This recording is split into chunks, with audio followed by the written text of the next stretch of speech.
Alhamdulillah. Alhamdulillahilladzi hadana li hadza wa ma kunna linahtadiya laula an hadana Allah. Asyhadu an la ilaha illallah wahdahu la syarika lah wa asyhadu anna habibana wa qudwatana wa qurrata a'yunina sayyidina wa maulana Muhammadan abduhu wa rasuluh nabiyyun arsalahu birrahmah warrafah wa ala alihi wa ashabihi wal taqwa wal ma'rifah amma ba'dah.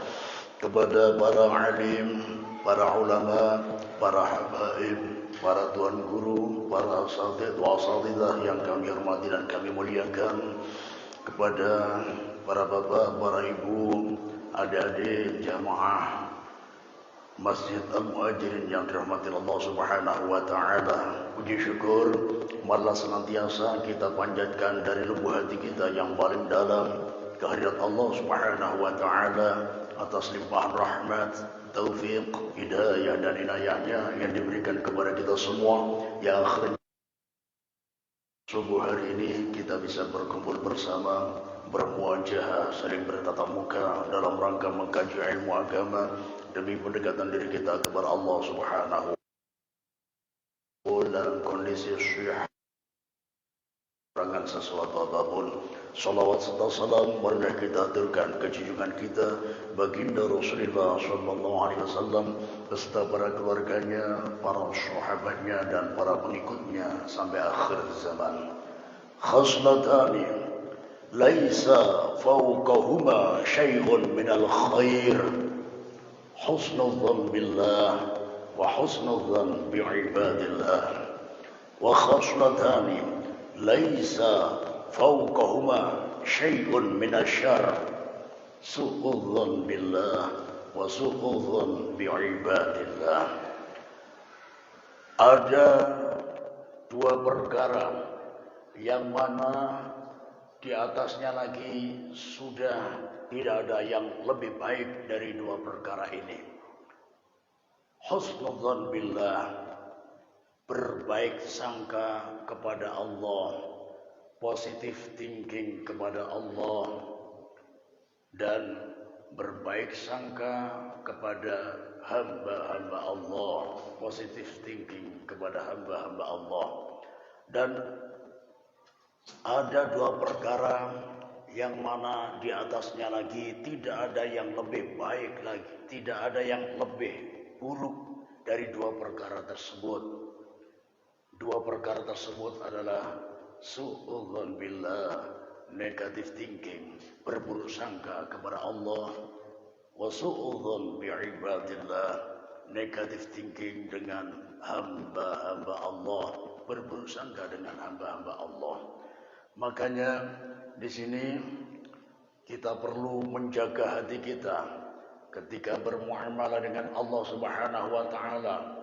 Apa saja yang ditakdirkan kepada kita, jangan sampai ada sedikit pun rasa berburuk sangka kepada Allah. Sekalipun penilaian kita di saat itu mungkin Allah tidak berpihak kepada kita, tapi setiap kejadian, setiap musibah, setiap ujian, segala sesuatu yang tidak mengenakkan hati kita, kita tunggu hikmahnya.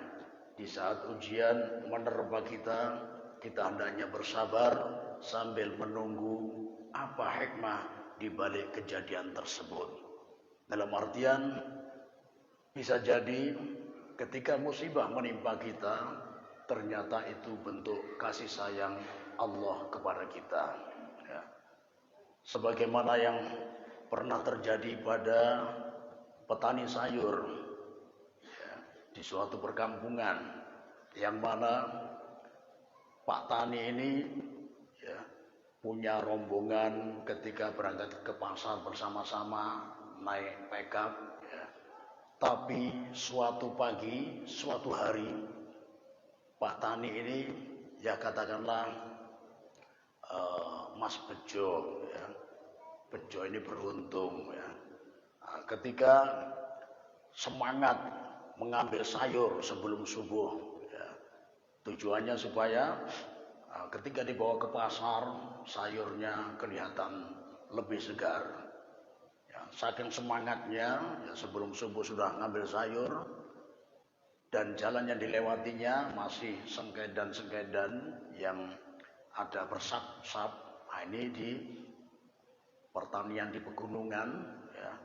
Kemudian ada yang baru panen ini atau baru mau nanam padi, otomatis jalan, ya, jalan yang dilalui licin karena tanahnya masih tanah liat, ya. Ternyata, ya, Mas Bejo tadi dengan semangat memikul sayurnya, ya, tapi karena jalannya licin, keseimbangan juga tidak sebagaimana, ya, para pemain akrobat, ya. Akhirnya terplesetlah Mas Bejo tadi, ya. Jadi sayur yang dibawa, ya, dipikul, akhirnya tajabur, ya, berlumuran lumpur. Nah, ini, ya, akhirnya di saat itu emosi, ya, apa ini, ya, nama sudah Bejo beruntung, nah, ternyata masih celaka menyalahkan keadaan, ya.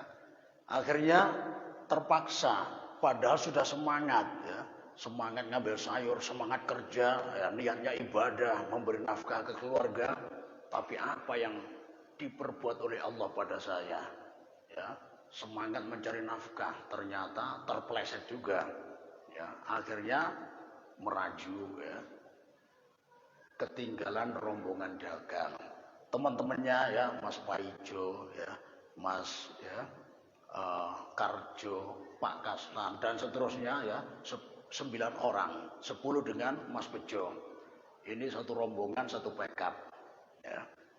Jadi Mas Bejo seharian mulai pagi murung, yang mana sayur yang rencananya dibawa ke pasar akhirnya dibawa ke kandang kambing. Kenapa? Ya karena tidak layak untuk dijual, sudah tercampur lumpur, dicuci, dikasih makan kambing atau sapi ternaknya, ya. Dari mulai pagi murung terus, ya, sampai siang berangkat jamaah sholat zuhur juga males-malesan karena merasa, wah, semangat sholat zuhur tapi risiko dipersulit oleh Allah tadi pagi, jadi agak merajuk sama Allah, sudah mulai sedikit suudzon pada Allah, ya. Wah, akhirnya ketika habis sholat zuhur berjamaah, bertemu, ya, tetangganya, loh Mas Bejo, sampean kok di sini? Loh maksudnya, ya, nggak ke pasar tadi, ya? Enggak, ya. Loh, rombongan sampean nggak tahu kabarnya? Nggak tahu, kenapa? Ya pasti mereka dapat untung banyak.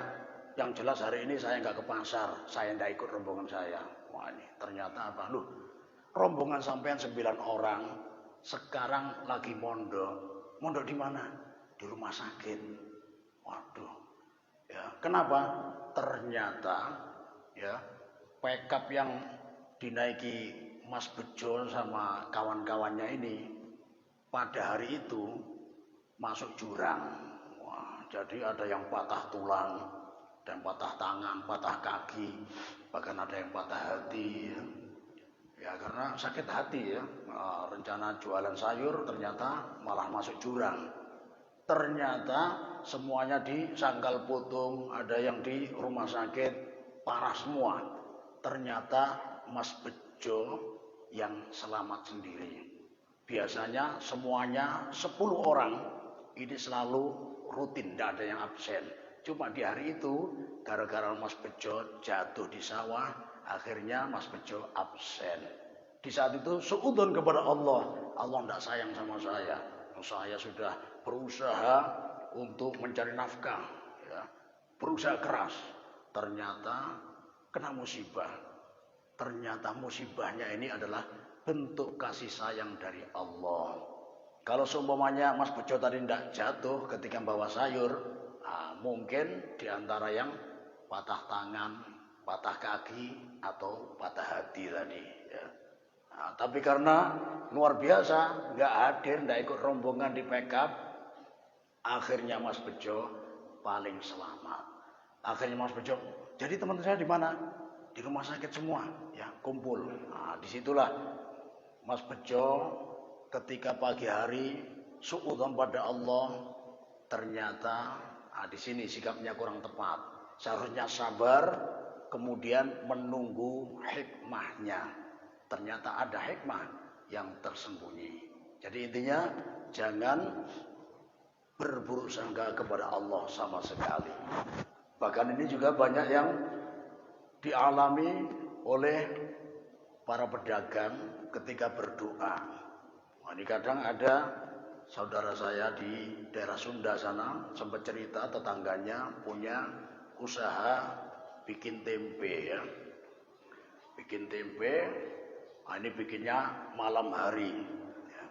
Walhasil ketika pagi hari sudah matang ya, raginya sudah dikasihkan. Walhasil habis subuh sudah siap jual tempe tersebut. Tapi suatu ketika ada ibu ya yang bikin tempe ini sempat bangunnya agak kesiangan, tidak sempat ngasih ragi. Jadi tempenya masih setengah matang atau masih mentah istilahnya ya, masih belum jadi, setengah jadi. Nah, karena setengah jadi sudah kebiasaan habis subuh jualan, mau tidak mau tetap dijual sambil berdoa. Doanya maksa, ya Allah, ya dalam perjalanan jualan tempe jadikanlah tempe saya jangan setengah matang, jadi matang 100%. Nah, ini doa yang maksa pada Allah ya. Ternyata dibuka ya, setelah berjajah ada yang mau beli tempenya, boleh ya, dibukakan. Oh masih mentah, bu ya, nggak jadi. Ya Allah, matangkanlah tempe saya ya, keliling ya, nggak matang-matang ya, nggak masuk akal ya. Ternyata ngeluh juga, ya Allah nih gara-gara kesiangan ya, akhirnya tempe nggak matang, nggak laku. Wah, hari ini nggak dapat rezeki, bagaimana anak-anak saya ya nggak dapat nafkah pada hari ini, bersedih, pokoknya berdoa ya. Ternyata tiba-tiba setelah akhir dari hampir putus asa, ada seorang yang tanya, boleh tanya jualan tempe ya? Iya, jualan tempe ya. Ada yang masih setengah matang. Setengah matang dibuka. Ternyata alhamdulillah tempe saya masih belum matang. Ya. Perlu berapa? Ya perlu 10. Akhirnya nanya, loh Bu, mohon maaf, kok tumben cari tempe yang setengah matang? Ternyata apa? Ada saudara saya di Amerika minta dikirimi tempe. Nah, jadi ngirimnya harus setengah matang. Ketika dikirim dari Indonesia sampai ke Amerika sudah matang. Nah, ini ya luar biasa. Ini ada tetangga kita juga di daerah Jawa Timur sana, ya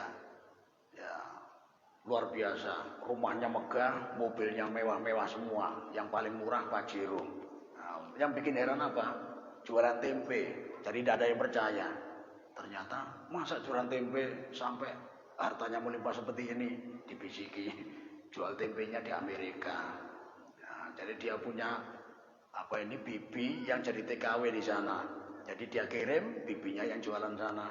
Jadi harganya mahal, income per bulannya lumayan. Makanya rumahnya megah, mobilnya mewah. Ya.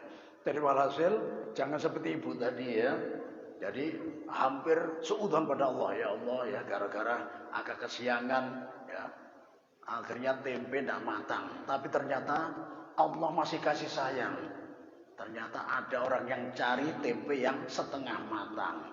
Perlu berapa? 10, pas bawanya 10, diborong semua. Baru merasa bersalah kepada Allah. Astagfirullah, ternyata Allah masih kasih sayang kepadaku. Jualan tempe setengah matang saja tetap ada yang beli, luar biasa. Jadi intinya keseharian kita jangan sampai suudzon kepada Allah ya. Jadi apapun yang terjadi kepada kita, terutama sesuatu yang tidak mengenakkan hati, kita berusaha bersabar sambil menunggu hikmahnya. Insya Allah di balik kejadian tersebut pasti ada hikmah yang tersembunyi ya. wa husnudzon bi'ibadillah, dan berbaik sangka kepada hamba Allah. Nah, ini mohon maaf, ini akhir-akhir Ramadan ini kita berangkat ke kadang mulai suudzon. Gara-gara apa? Mohon maaf, karena soft di masjid mengalami kemajuan yang pesat.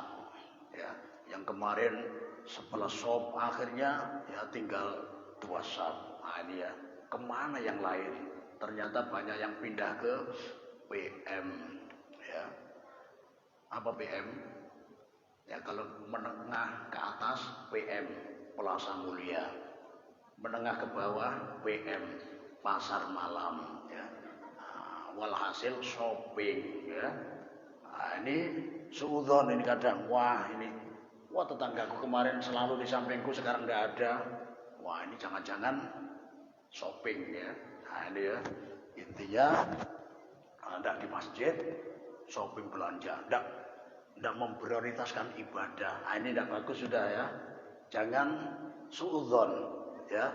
Kalau dalam masalah ini perlu kita ingat ucapan Amirul Mukminin Al-Khalifah Ats-Tsaniyah, sahabat Umar bin Khattab radhiyallahu anhu taala.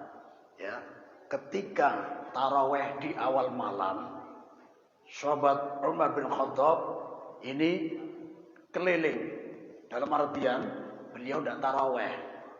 Ya, ketika melihat para sahabat awalnya ya, sahabat Umar ini punya luar biasa, punya kecerdasan yang tinggi, punya inisiatif yang luar biasa, punya ide-ide yang sangat ya sesuai dengan zamannya, luar biasa.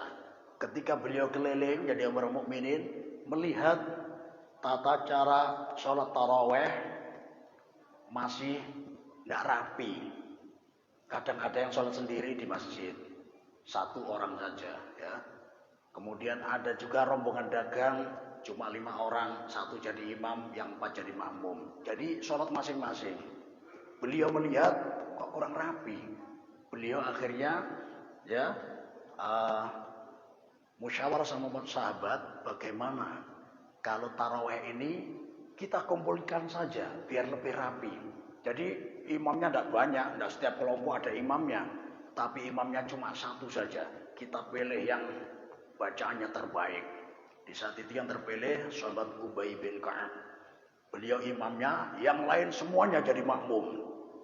Akhirnya ya sahabat Ubay bin Ka'ab jadi imam, ya, sahabat yang lain semuanya jadi makmum, kelihatan rapi.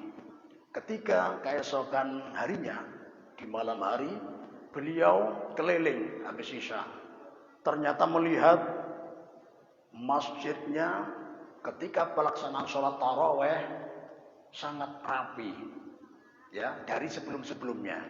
Sebelum-sebelumnya masih ya amburadul masian.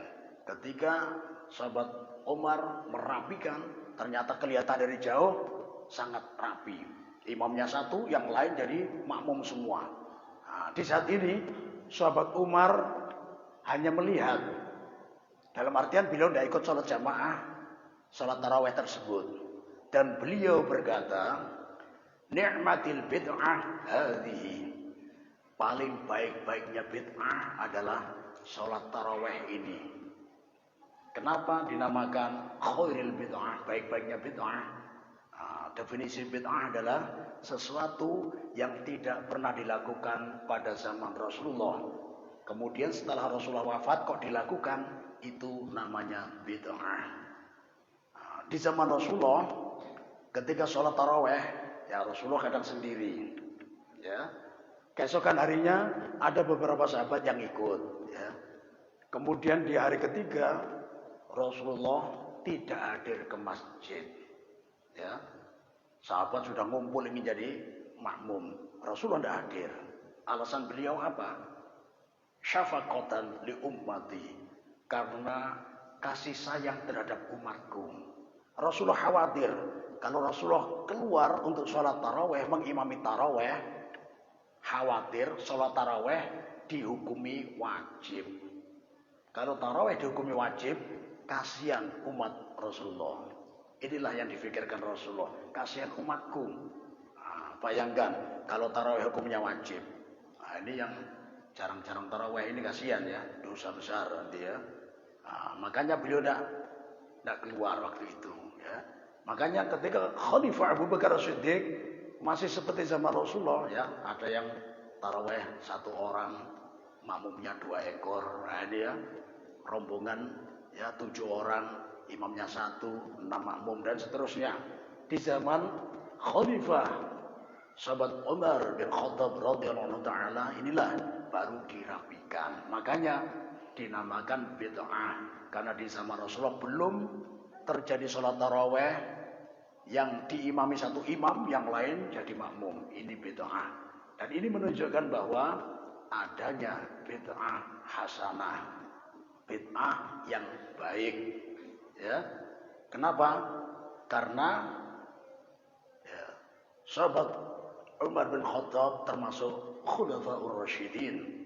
Alaikum bisunnati wa sunnati khulafair rasyidin al-mahdiyyin min ba'di. Menetapilah kalian atas sunnahku dan sunnahnya para khulafaur rasyidin, pengganti Rasulullah yang lurus setelah sepeninggalku. Yang jelas 4 sahabat. Sahabat Abu Bakar As-Siddiq, sahabat Umar bin Khattab, sahabat Utsman bin Affan, sahabat Ali bin Abi Thalib radhiyallahu anhum wa radhahum. Jadi ini sudah benar. Jadi jangan sampai terkecoh dengan kelompok-kelompok yang baru ya, yang merasa paling benar. Yang mana dia bilang ya kullu bid'ah dhalalah, setiap kebid'ahan adalah sesat. Wa kullu dhalalah finnar, setiap kesesatan di neraka. Nah, ini menghukumi dengan tanpa dasar ilmu ya, masih melihat terjemahan hadis saja. Nah, ini bahaya ya. Jadi ya, tidak semua yang tidak dilakukan Rasulullah dilarang ya. Bahkan banyak di zaman sahabat yang membedai Rasulullah, tapi karena tetap sesuai Al-Quran, tetap sesuai perintah Rasulullah, ini tetap diperbolehkan. Banyak contohnya yang dalam hadis sahih diterangkan diantaranya. Diantaranya ada salah satu imam Masjid Kuba. Nah, ini bapak-bapak yang atau ibu-ibu yang sudah haji atau umroh itu tahu kalau sholat di Masjid Kuba, keistimewaan sholat di Masjid Kuba 2 rakaat saja sudah mendapatkan pahala umroh. Ya, belum sempat tawaf, ya, umroh belum selesai, tapi dengan sholat 2 rakaat di Masjid Kuba sudah dapat pahala 1 kali umroh, luar biasa. Nah, di Masjid Kuba ini dulu ada sejarah, salah satu imam Masjid Kuba punya kebiasaan yang membedai Rasulullah. Ya, apa kebiasaannya? Ada imam Masjid Kuba, setiap habis baca Al-Fatihah, beliau selalu baca surah Al-Ikhlas. Qul huwallahu ahad, Allahus samad, lam yalid wa lam yulad wa lam yakul lahu kufuwan ahad. Kemudian disambung dengan ayat yang lain atau surah yang lain. Dalam artian bukan berarti habis Al-Fatihah cuma Al-Ikhlas saja. Nah, ini jarang ya, para sahabat panjang-panjang ayatnya ya. Nah, ini lain sama imam masjid-masjid yang di kampung ya. Andalannya trikul ya. 3 kul diputer-puter ya. Qul huwallahu ahad, qul a'udzu birabbil falaq, sama qul a'udzu birabbin nas. Itu muter-muter itu aja ya. Nah, ini Imam Masjid Kuba ini habis Al-Fatihah selalu Al-Ikhlas, kemudian baru ditambah surah yang lain atau ayat yang lain ya. Jadi luar biasa. Ada sebagian sahabat yang protes. Kenapa? Wahai imam, ya, kenapa engkau tidak seperti Rasulullah? Rasulullah bagaimana? Kalau Rasulullah luar biasa lagi, habis Al-Fatihah surah Al-Baqarah sampai khatam. Wah, ini ya 1 rakaat. Rakaat kedua Al-Fatihah surah An-Nisa sampai selesai. Wah ini lumayan ya. Kalau jamaahnya kai-kai, lamahan dintuhut ya, pegatar kaki ya. Ini ya. Nah, ini kalau zaman Rasulullah ya. Makanya luar biasa. Intinya imam tadi berbeda dengan Rasulullah. Kok selalu membaca Al-Ikhlas. Akhirnya ada yang ya namanya manusia, sedikit ada rasa iri, rasa hasud, lapor ke Rasulullah. Wahai Rasulullah, imam di masjid kami, imam masjid Kuba, membedai Anda. Ya. Apa itu? Habis Al-Fatihah selalu baca Al-Ikhlas. Ya. Suruh ninggalkan. Ya. Ternyata dia tidak mau Rasulullah. Sudah saya kasih masukan. Oh, kalau gitu panggil ke sini. Dipanggillah imam masjid Kuba. Setelah menghadap Rasulullah, tentunya yang melaporkan ini kehibungan ya. Senang sekali ya. Tahu rasa kamu akan dimarahi sama Rasulullah. Ya. Ternyata ditanya, wahai imam masjid Kuba, apa benar keluhan dari sahabat-sahabat yang lain jamaah masjid Kuba, engkau setiap habis baca Al-Fatihah, engkau selalu baca surah Al-Ikhlas. Tidak seperti aku. Kalau aku habis Al-Fatihah, langsung Al-Baqarah, langsung An-Nisa, langsung Al-Maidah. Kamu kok selalu menyertakan surah Al-Ikhlas? Ya, apa benar? Benar. Kenapa kau tidak mengikuti usulan dari jamaahmu? Saya tidak bisa meninggalkan surah Al-Ikhlas. Dan saya kalau disuruh meninggalkan surah Al-Ikhlas, mendingan saya jadi makmum. Tapi masalahnya saya dipaksa lagi. Kata jamaah Masjid Kuba, bacaan saya paling bagus. Cuma saya setelah Al-Fatihah tidak bisa meninggalkan satu surah, yaitu surah Al-Ikhlas. Harus saya baca dulu, baru lanjut surah yang lain. Ya. Kemudian Rasul tanya, apa alasanmu selalu membaca surah Al-Ikhlas? Wahai Rasulullah, aku baca surah Al-Ikhlas tidak hanya ketika sholat fardu menjadi imam, tapi ketika sholat sunnah pun aku demikian. Kenapa? Ya, limahabbati ila suratil Ikhlas, karena kecintaanku terhadap surah Al-Ikhlas. Akhirnya apa sabda Rasulullah SAW? Ya, mahabbatuka ila suratil Ikhlas yudkhiluka al-jannah. Kecintaanmu terhadap surah Al-Ikhlas akan menghantarkanmu menuju ke surga. Akhirnya teman yang melaporkan tadi kecewa. Wah, tak kira dimarahi, kok malah diberi kabar gembira sebagai calon surga dengan sebab membaca surat Al-Ikhlas dengan penuh kecintaan. Nah, jadi himbauan juga terhadap bapak-bapak, ibu-ibu yang rutinan surah Al-Ikhlasan, ada enggak ini? Oh, terlalu pendek ya. Rutinan baca surah Yasin, paling enggak setiap Kamis malam Jumat. Nah, kalau bisa tidak hanya sekedar kebiasaan atau tradisi kebaikan kita. Kalau bisa kita tanamkan kecintaan kita terhadap surah Al-Ikhlas, terhadap surah Yasin. Bukan sembarangan. Kenapa kita baca surah Yasin? Ya. Surah Yasin, qalbul Quran. Surah Yasin adalah hatinya Al-Quran. Dalam artian, ya, kita ini beda sama santriwan-santriwati PPTG Al-Muhajirin. Ya. Kalau santriwan-santriwati PPTG Al-Muhajirin ini terlalu ringan kalau yasinan. Harusnya khataman 30 juz. Ya, itu yang layak. Nah, tapi bagi kita yang masih awam, tidaklah sesemangat para santriwan-santriwati. Ya, kalau kita khataman 30 juz, banyak yang keberatan. Apalagi kita bikin rutinan. Ya mungkin cuma sekali, langsung yang kedua kali, intinya sekali dan ya pertama kali dan terakhir kali. Karena pengikutnya jerah semua, ya kapok semua, ya. Karena khataman 30 juz. Ya, makanya ya, bagaimana kalau tidak mampu khataman 30 juz? Ya paling tidak mana yang paling utama, perwakilan dari Al-Quran. Surah Yasin, qalbul Quran. Ya, hatinya Al-Quran ini yang penting. Sebagaimana halnya manusia. Manusia yang penting apanya? Hatinya. Ya. Ala inna fil jasadi mudghah. Idza saluhat saluhal jasadu kullu wa idza fasadat fasadal jasadu kullu. Ala wahyal qalbu. Ingatlah, di setiap manusia terdapat segumpal darah atau segumpal daging. Ya. Apabila segumpal darah tersebut baik, maka baiklah seluruh tubuh. Dan apabila buruk segumpal darah tersebut, maka buruklah seluruh tubuh. Ala wahyal qalbu. Ingatlah, segumpal darah tersebut adalah hati. Nah, makanya manusia yang penting juga hatinya.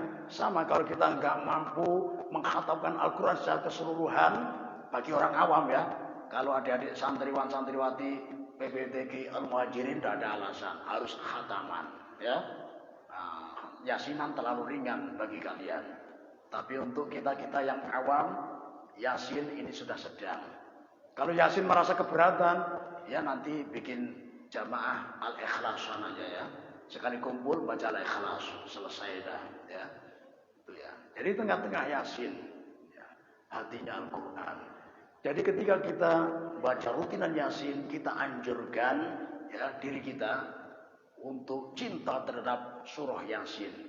Sekiranya kecintaan kita seperti kecintaan Imam Masjid Kuba dalam membaca surah Al-Ikhlas.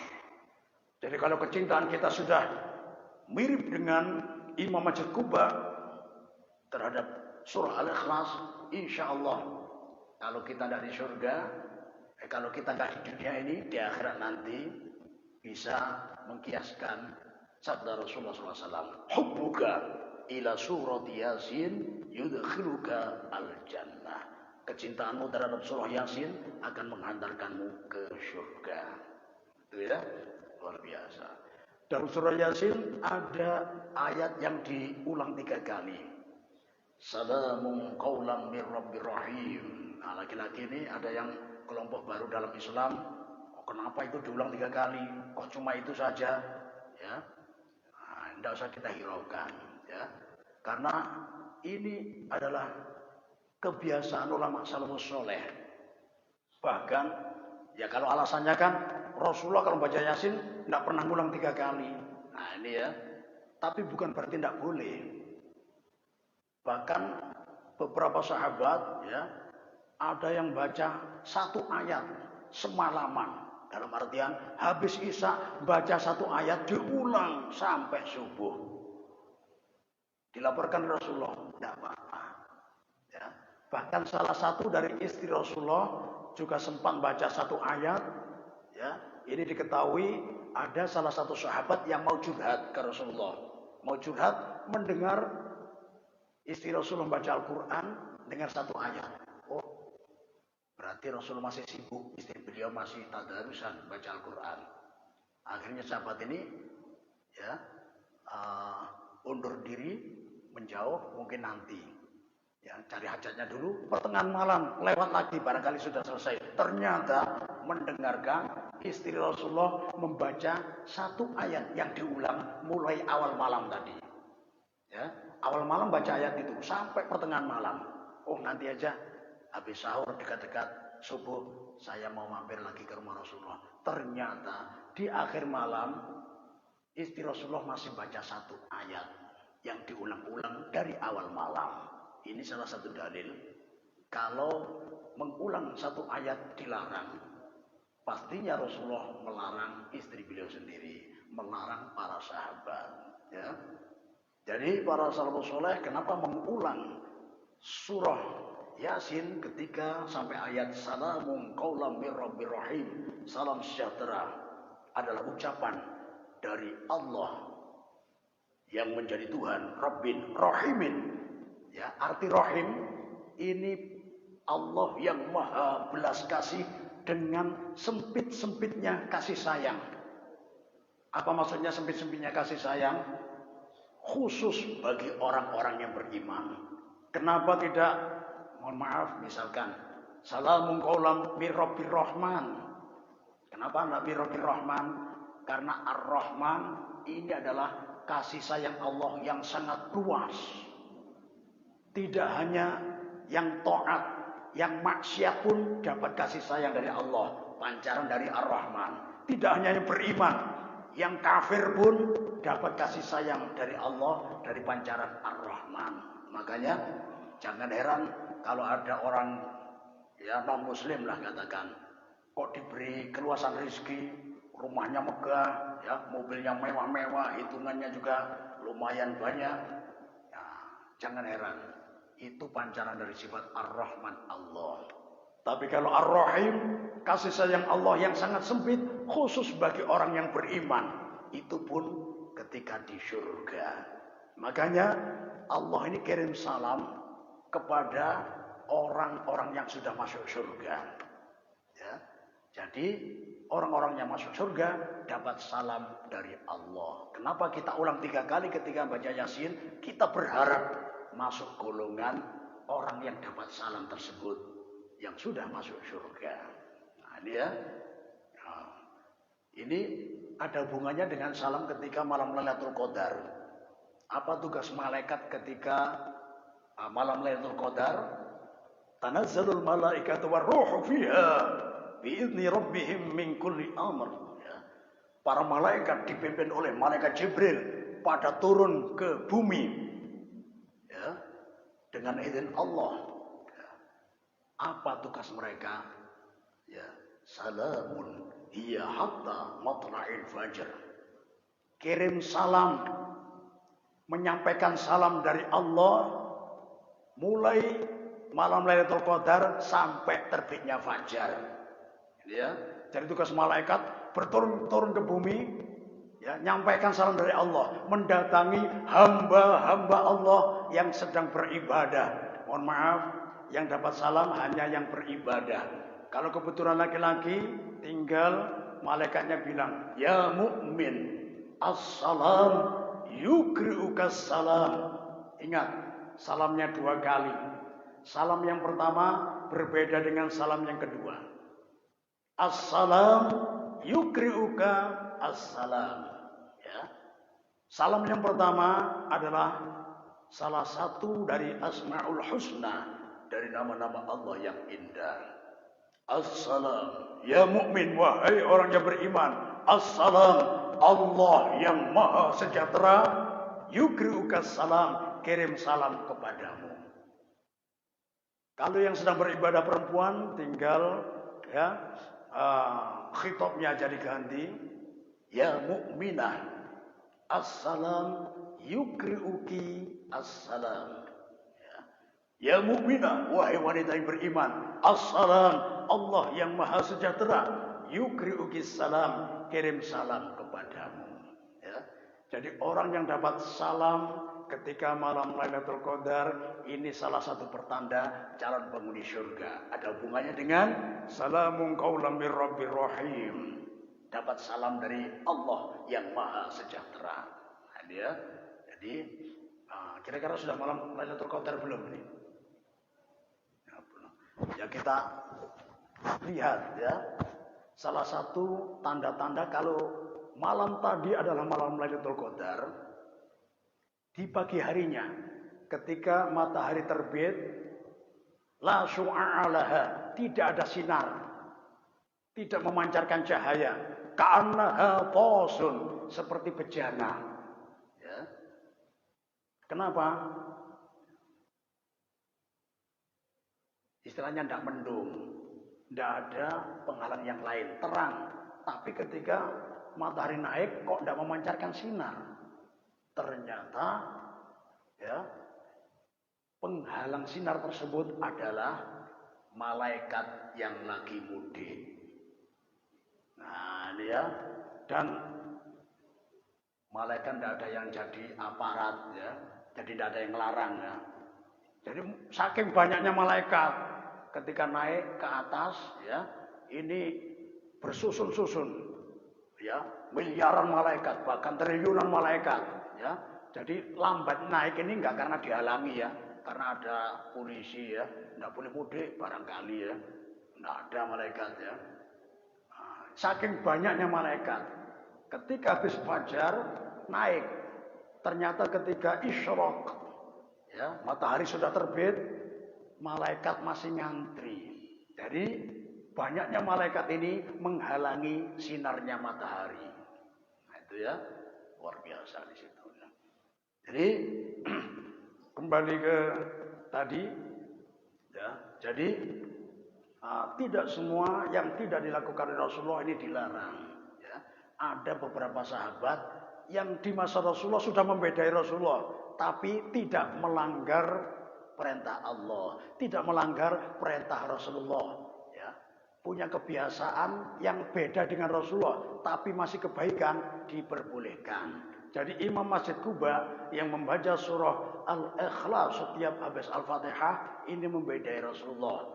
Kalau seumpamanya ini dilakukan setelah wafatnya Rasulullah, maka diistilahkan bid'ah. Nah, dia. Tapi ternyata di masa Rasul masih hidup tidak diistilahkan bid'ah, tapi sudah ada yang membedai Rasulullah.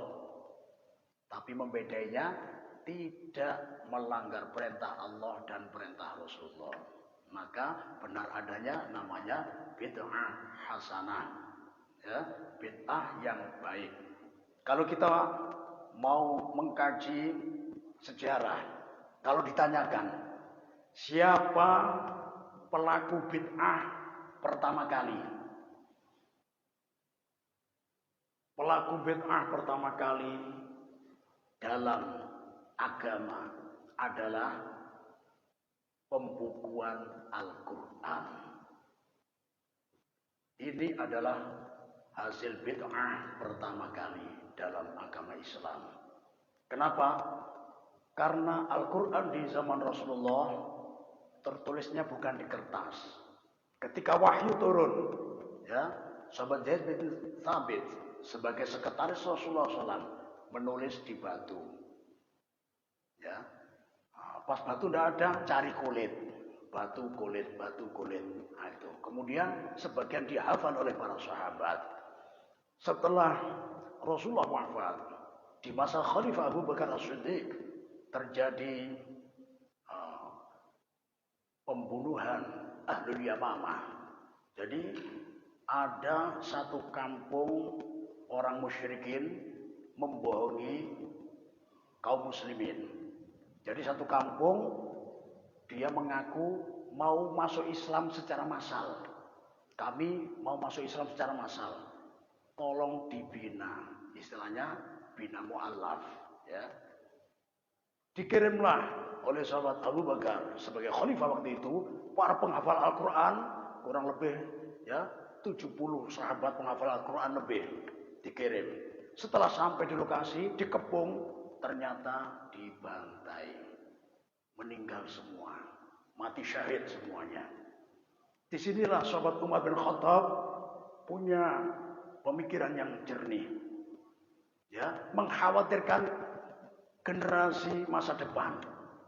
Akhirnya punya inisiatif dan mengusulkan kepada sahabat Abu Bakar saat itu, wahai Abu Bakar, Amirul Mukminin, ya, Khalifah Al-Ula, saya usul, bagaimana kalau Al-Quran kita bukukan?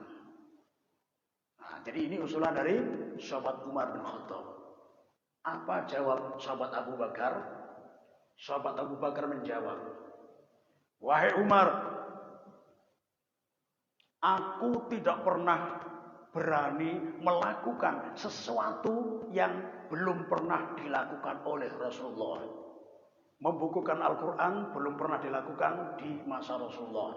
Kok tiba-tiba sahabat Umar usul demikian? Ya, jadi perkataan sahabat Abu Bakar, aku tidak berani melakukan sesuatu yang belum dilakukan oleh Rasulullah. Istilah saudara kita yang masih baru masuk Islam, baru belajar Islam ini mungkin, oh ini bid'ah. Ya, kalau di Spanyol ini bid'ah. Nah itu ya mirip. Ya. Nah itu istilahnya ya. Ternyata apa argumen dari sahabat Umar bin Khattab? Wahai sahabat Abu Bakar, Ini suatu kebaikan dan demi kebaikan. Suatu kebaikan, mengumpulkan Al-Quran bukan keburukan. Suatu kebaikan dikumpulkan semua ayat, ya. Dan demi ya kebaikan. Demi kebaikan generasi kaum muslimin yang akan datang, ya. Kita alhamdulillah sudah menikmati Al-Quran.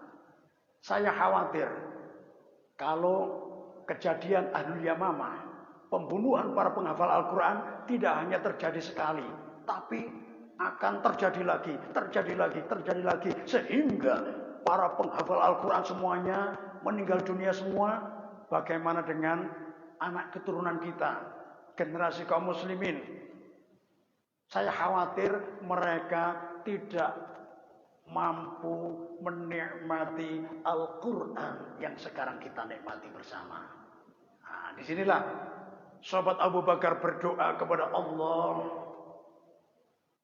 Kemudian setelah berdoa, beliau bilang, ya terjemahannya saja. Setelah Allah membersihkan hatiku, tiba-tiba aku setuju dengan usulan Umar bin Khattab.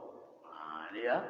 Setelah Allah membersihkan hatiku, tiba-tiba aku setuju dengan usulan sahabat Umar bin Khattab, yaitu suatu kebaikan dan demi kebaikan. Akhirnya sudah aku setuju. Tapi sekarang kalau membukukan Al-Quran harus melibatkan sekretarisnya Rasulullah. Siapa namanya? Zaid bin Thabit. Ya, didatangilah sahabat Zaid bin Thabit. Ganti sahabat Umar yang tadi sahabat Umar yang usulkan sahabat Abu Bakar. Sekarang sahabat Abu Bakar setuju, sahabat Abu Bakar yang bilang ke Zaid bin Thabit, wahai sahabat Zaid bin Thabit, ya, ini ada usulan dari sahabat kita, sahabat Umar. Dia sangat mengkhawatirkan kondisi masa depan generasi kaum muslimin, ya. Ya, siapa tahu kejadian pembunuhan Ahlul Yamamah ini bisa berlanjut terus sampai semua penghafal Al-Quran habis. Khawatir generasi kita tidak menikmati Al-Quran. Makanya sahabat kita punya usulan untuk mengumpulkan Al-Quran.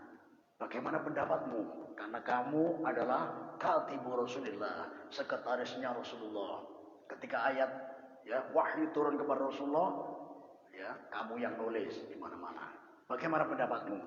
Ternyata jawaban sahabat Zaid bin Thabit ya, sama dengan jawaban sahabat Abu Bakar. Wahai sahabat Abu Bakar, wahai sahabat Umar, mohon maaf. Aku tidak berani melakukan sesuatu yang belum dilakukan di zaman Rasulullah. Sungguh, engkau menyuruhku memindahkan gunung bagiku lebih ringan daripada melakukan sesuatu yang belum pernah dilakukan di masa Rasulullah. Istilah sekarang, ini perbuatan bid'ah, tidak berani aku. Nah ini ya, istilah saudara kita yang baru mendalami Islam ya. Ini luar biasa. Ternyata ganti sahabat Abu Bakar yang memberikan keterangan. Wahai sahabat Zaid bin Thabit, mengumpulkan Al-Quran adalah kebaikan. Dan demi kebaikan generasi kaum muslimin yang akan datang. Akhirnya sahabat bin Thabit, dia langsung berdoa kepada Allah, memohon dibersihkan hatinya. Dan setelah selesai berdoa, ucapannya persis apa yang diucapkan oleh sahabat Abu Bakar As-Siddiq. Perkataan sahabat Zaid bin Thabit, setelah Allah membersihkan hatiku, tiba-tiba aku setuju dengan usulan sahabat Abu Bakar dan sahabat Umar. Perlu kita garis bawahi, sahabat Abu Bakar dan sahabat Zaid bin Thabit memohon kepada Allah untuk dibersihkan hatinya. Dan ketika hatinya bersih, maka menerima suatu kebaikan dalam Islam. Jadi kami ingatkan kepada saudara-saudara kami yang masih baru memahami Islam, yang mudah menyalahkan dengan tuduhan bid'ah, sesat, ahli neraka. perlu difahami, atau paling tidak ikutilah dua sahabat yang mulia, sahabat Abu Bakar dan sahabat Zaid bin Sabit ketika berdoa. Berdoa mohon dibersihkan hati. Ketika hati dibersihkan oleh Allah, maka akan menerima kebaikan. Berarti perlu introspeksi diri bagi saudara-saudaraku yang tidak menerima bid'ah hasanah. Adanya bid'ah kebaikan dalam Islam, itu tandanya saudara-saudaraku hatinya masih perlu dibersihkan. Memohonlah kepada Allah supaya hatinya pun dibersihkan, supaya menerima kebaikan sebagaimana yang diterima oleh sahabat Abu Bakar dengan sahabat Zaid bin Sabit. Ya. Jadi alhamdulillah, ketika usulan sahabat Umar disepakati oleh sahabat Abu Bakar dan lanjutnya disepakati oleh sahabat Zaid bin Sabit, akhirnya mulai saat itu dikumpulkan para penghafal Al-Quran untuk mengumpulkan Al-Quran, bikin Al-Quran dalam dua sampul, kurang lebih seperti ini. Ya. Ternyata dalam proses pembukuan Al-Quran memerlukan waktu yang cukup lama. Sampai-sampai di masa Khalifah Abu Bakar As-Siddiq, pembukuan Al-Quran belum selesai. Digantikan Khalifah Ats-Tsaniyah, sahabat Umar bin Khattab radhiyallahu anhu ta'ala, pembukaan Al-Quran belum selesai. Dan selesai finishingnya ketika Khalifah Ats-Tsalisah, sahabat Utsman bin Affan radhiyallahu anhu ta'ala. Makanya karena finishingnya di masa Khalifah Utsman, Al-Qur'annya disebut Mushaf Utsmani. Pembukuan Al-Qur'an finishingnya di masa Khalifah sahabat Utsman bin Affan. Ini ya. Jadi kalau dikembalikan, siapa pelaku bid'ah pertama kali? Sahabat Abu Bakar sama sahabat Umar. Ya, ditambah lagi sahabat Zaid bin Sabit. Ya. Dan perlu kita ketahui, beliau-beliau dijamin masuk surga. Ya, masih hidup pun diberi kabar 10 sahabat yang masuk surga. Di antaranya yang pasti 4 sahabat. Nah, dia luar biasa. Sedangkan saudara-saudara kita yang mudah menuduh bahwa pelaku bid'ah adalah sesat, neraka, siapakah yang menjamin mereka masuk surga? Ya. Atau mereka merasa punya kenalan orang dalam sehingga merasa paling layak masuk surga. Ya. Atau mohon maaf, ada surga lain selain surganya Allah, surganya Dajjal. Di Dajjal itu seperti pedagang bakso zaman dulu dipikul, mekul perumpamaan surga dan neraka. Siapa yang mengaku Dajjal sebagai Tuhannya dimasukkan surga, tapi surganya Dajjal. Dan surganya Dajjal hakikatnya adalah neraka Allah. Yang tidak mengakui Dajjal sebagai Tuhannya dimasukkan nerakanya Dajjal, dan hakikatnya neraka Dajjal adalah surganya Allah. Apakah surga ini yang ditawarkan oleh saudara-saudara kita yang masih baru memahami Islam tapi belum paham-paham dan mudah menuduh para ulama yang ahli ilmu dan ahli ibadah dengan tuduhan sesat, ahli neraka? Ini VR kita bersama. Yang penting kita memohon kepada Allah Subhanahu wa taala, mudah-mudahan anak keturunan kita akidahnya diselamatkan oleh Allah Subhanahu wa taala. A'udzubillahi minasyaitonir rajim. Bismillahirrahmanirrahim. Alhamdulillahirabbil alamin. Allahumma shalli wa sallim ala sayyidina Muhammad wa ala sayyidina Muhammad.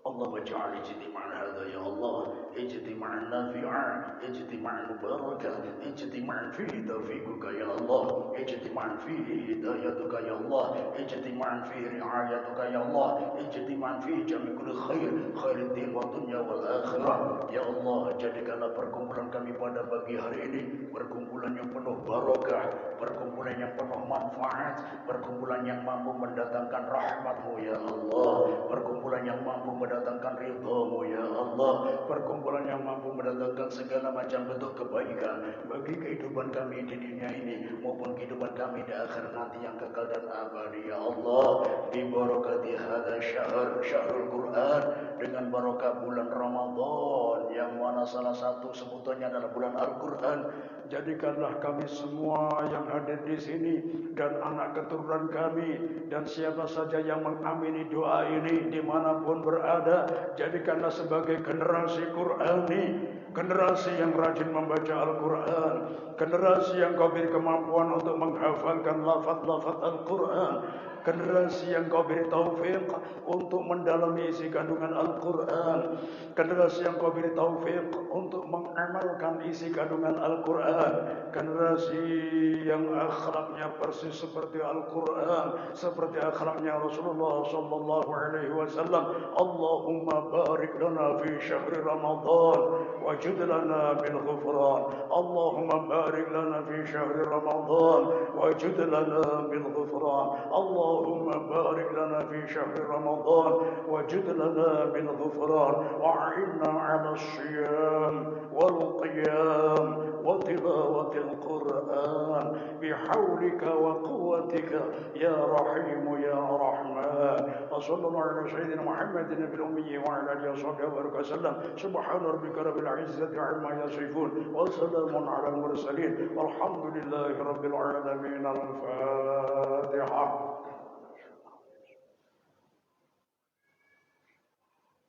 Assalamualaikum warahmatullahi wabarakatuh.